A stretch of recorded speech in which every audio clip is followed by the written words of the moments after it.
We reiterate that the SACP members who hold ANC membership are full members of our movement with the same rights and duties as any other ANC member, rights and responsibilities that are clearly stated in our constitution. So we will continue to engage with the party to see the extent to which the decision they have taken can be fully understood, and also the extent to which we will be able to work together as the 2026 elections come, in which they have decided to participate in their own name and right. Habari ma Africa, mimi ni King, nina furaha kukutana na wewe. Asante kwa kutanzama King Seso. Ladies and gentlemen, for me in this political career of Cyril Ramaphosa, I think there are 4 major mistakes that he made. Mistake number 1, he accepted the job of becoming the president of the African National Congress. That was the first mistake he made. The second mistake could have been worse than the first one, which is to underestimate the influence of Jacob Zuma in the political landscape. The third mistake that Cyril Ramaphosa made was to employ Andre de Ruyter as the CEO of Eskom. The fourth, and it looks like will be the last nail on the coffin of Cyril Ramaphosa and the ANC, is to underestimate the impact that the South African Communist Party is going to have on the ANC when they contest elections as a political party. The ANC does not understand just how much that is going to impact them. Let's talk about that, Paseta, and much more. Welcome to King Said So, Africa's one land, one language, one currency, one army on King Said So. Africans can unite. Your Pan-Africanist podcast. Enjoy. Because all of us there in the NEC have our smallanyana skeletons, and we don't want to take out all skeletons out, because there will be, or hell will break loose. I went to the ANC, it was back and forth, begging people to actually focus on the possible revolutionary path. It will be better to be irritated by the EFF in cabinet than to be irritated by the neoliberal forces who want to be dominant and take control of the revolution.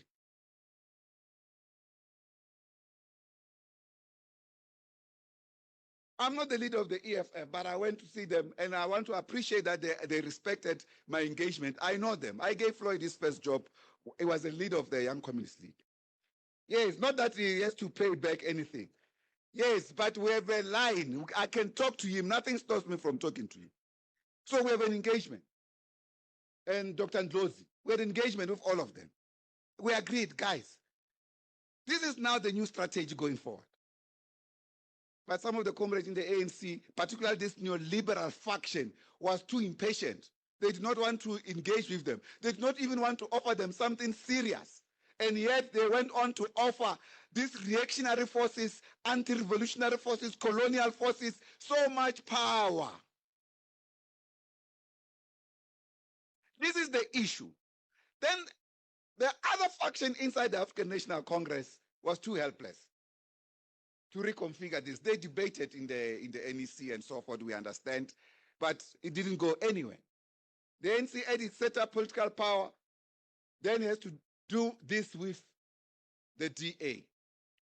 But listen to how the DA tops up this thing to their advantage. In the morning in Parliament, President Adrian Basson of News 24 releases to the media 2 signatures, Fikile Mbalula, Helen Zille, to the public. Nothing else, just the signature. Everyone is furious, is angry. The ANC has sold out.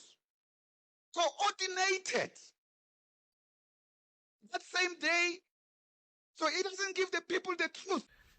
Peace in Pan-Africanism to all my African brothers and sisters from all around the world. Welcome back to King Seso. I'm your host, Kagiso Hlongwane, Wosizinjiva Sono, and we're back at it again with another one. And this time around, we're talking about the outcomes, the report that President Cyril Ramaphosa has given to the nation about the NEC that has sat for 4 days now, and he was giving a report on all the things that we're talking about. And I'm telling you, I'm just focusing on one issue, and that is the alliance relationship that they have with their partners, the South African Communist Party. Ladies and gentlemen, thank you so much to everyone that has donated to the Pan-African School of Economics, Technology and Agriculture. We are still looking for more donations. We're looking for 1,000 people to each donate 50 Rand, ladies and gentlemen. We have reached about almost 15% of that goal. So we are very grateful to everyone that is donating. Some people have been having a problem with our Capitec business account.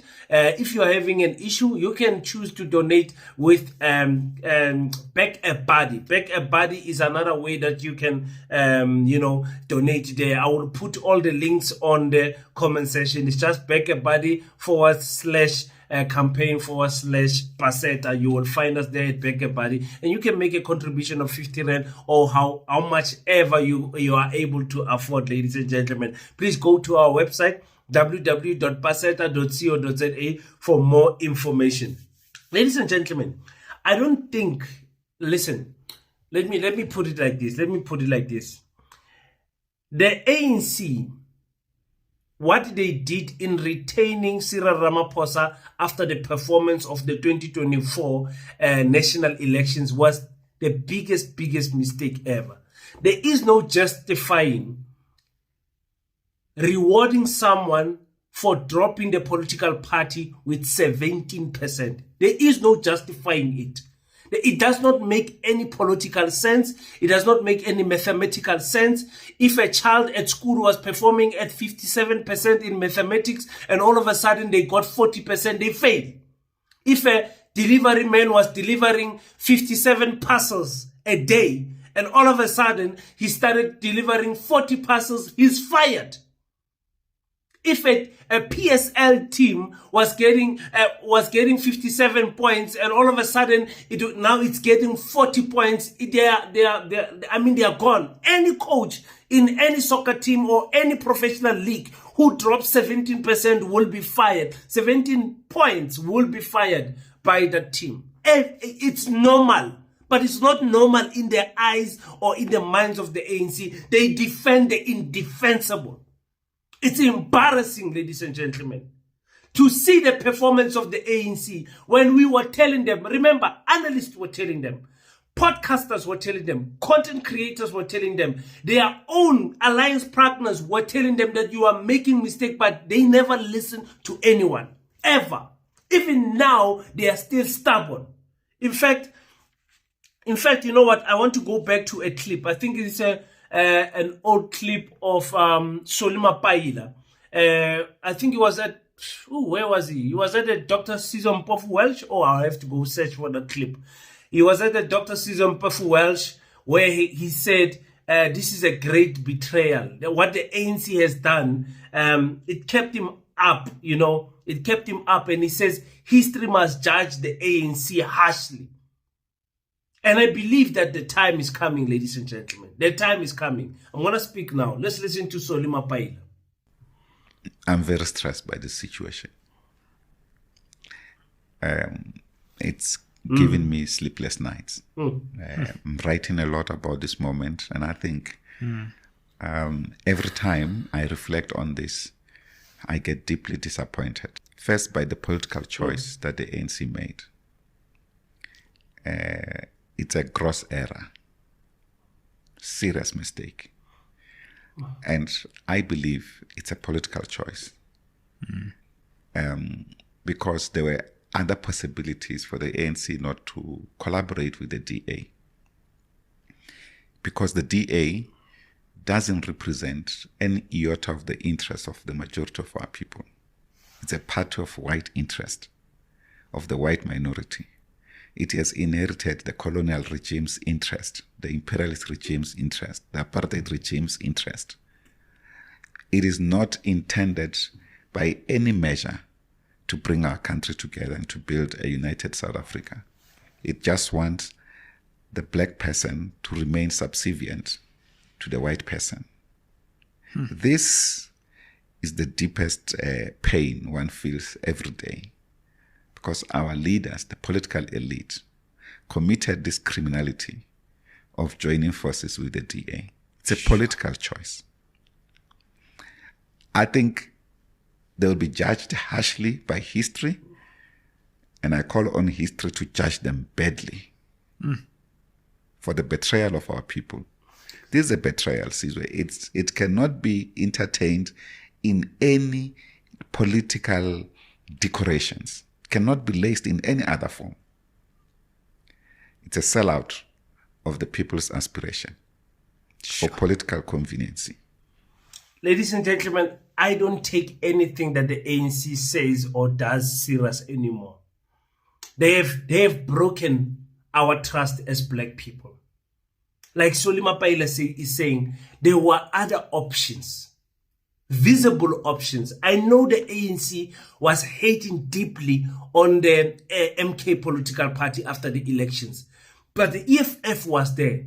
There was absolutely no valid reason, sensible reason why the ANC joined hands with the Democratic Alliance. We know it's because they are controlled by the same funders, but I'm just saying, philosophically wise, when you come to ideology, there is no political sense that they could have come and said, this one makes sense for us. This is why we are joining hands with the Freedom Front Plus and the Democratic Alliance.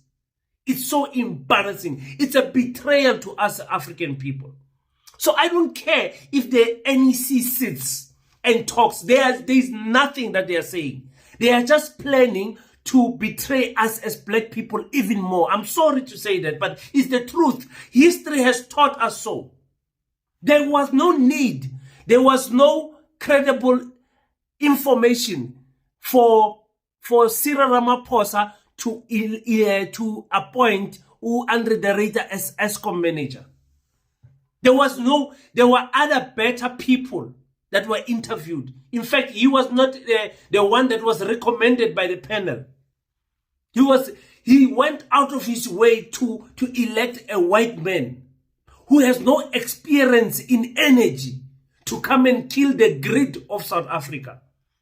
And we are sure that he was killing the grid because after he left Eskom, he got a job in the United States, in a university, to go and teach about energy.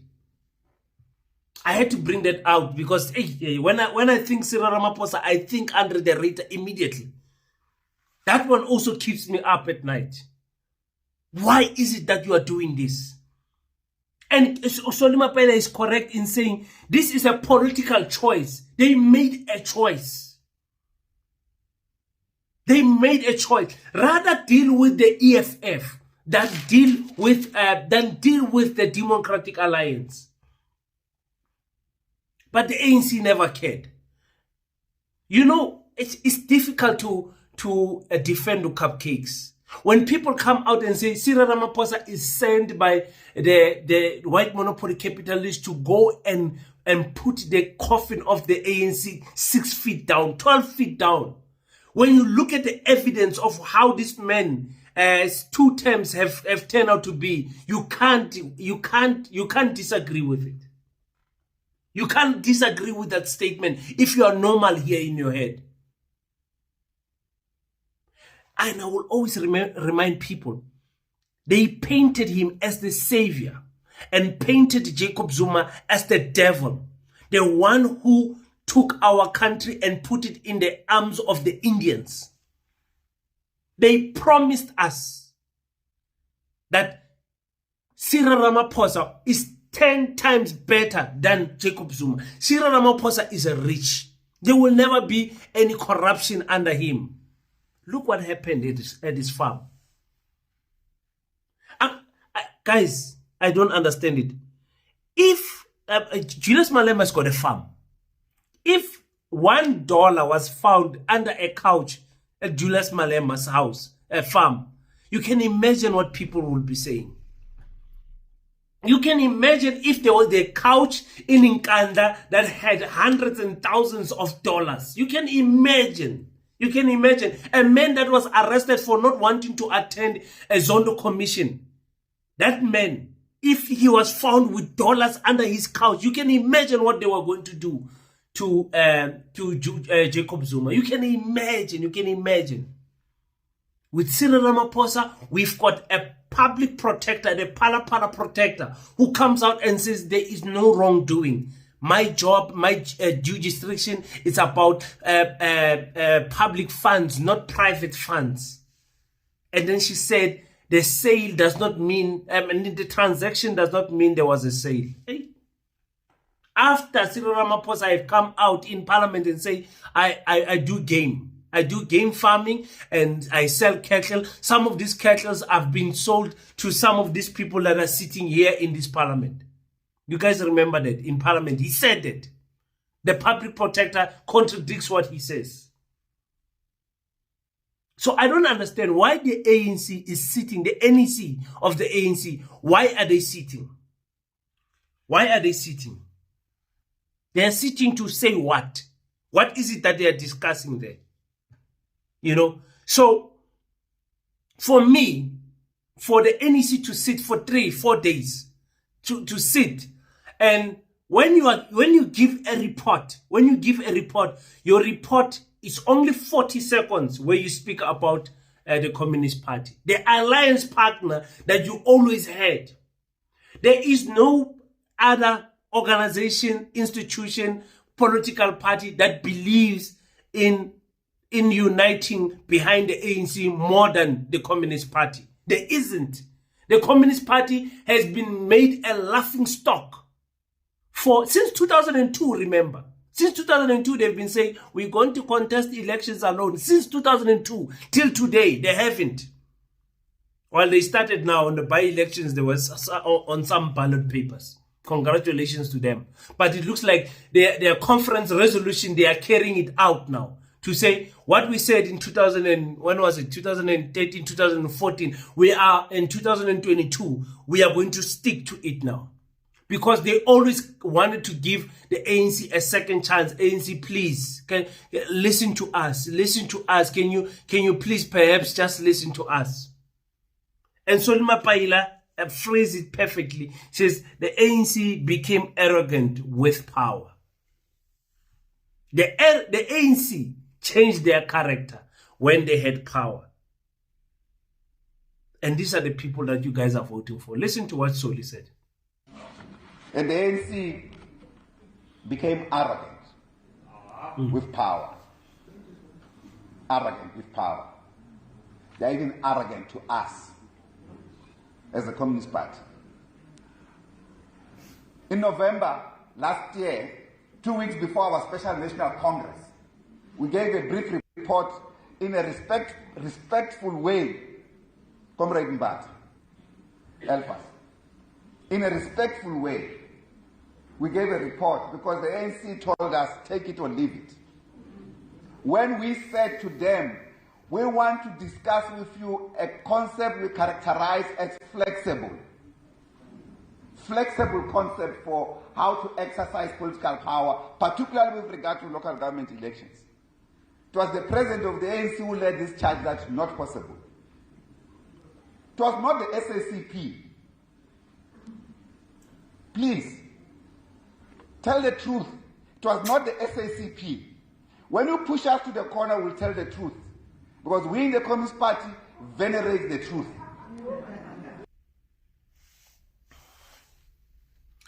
The arrogance that we have seen in the ANC in KwaZulu-Natal, with the chairperson of KwaZulu-Natal and the Secretary General of KwaZulu-Natal, the mayor of Limpopo, the mayor of Polokwane. Everywhere, every province, Northern Cape, everywhere you go, ANC cadres in positions, in parliament, in committees. The attitude, the arrogance that they have right now, it's beyond me. There's people, if the voters take 17% from you, you should come back and humble yourself in front of the voters. You should come and say, oh my God, we have wronged you. Our voters, sorry. What must we do? We tell them, take the DA out. They say, no, we can't do that. We can do everything, but don't tell us to take our bus out. We don't want the MK. We don't want the other black people. We don't want the EFF. We just want to work with these ones. These ones are fine. Those ones, they're staying principal, EFF and MK. We will not join this GNU if these ones are there. We are not going to be counted as sellouts like the PAC. Cis-man. Cis-man. Cis. To every black political party that joined hands with the DA. Cis-man. Just for blue lights. And we know in their political parties, they've been hungry for long. They're gaining weight now. They're gaining a lot of weight now. So actually what I wanted to play for you was a part of the speech of Mapaila when he was talking at the 104th anniversary of the Communist Party, because there's some things that he said that are fire. It breaks my heart listening to what he's saying. That's what I wanted to play for you guys. So that this video must not be too long, let me play that part for you guys. Thank you so much, guys, for tuning in. I always forget to ask you guys, if you enjoy the content, please click the subscribe button. Let's grow the channel. Let's make sure we share the videos also, because YouTube can soft block us. Some of you don't see what is going on with the numbers, but make sure that you click the bell icon. If you hit the bell icon, at least you will be notified every time your boy King sends a message, but uploads a video. But if you don't hit the bell icon, you will come 3 days and ask me, King, where have you been? Well, I post every day without fail. So let's listen to Mapaila. Thank you so much for the support that you are sending to the Pan-African School of Economics, Technology and Agriculture. We really appreciate your support. Until we meet again, don't forget to pray. But after you pray, stand up, African child. Do your best so that God can do the rest. Peace in Pan-Africanism. I salute you.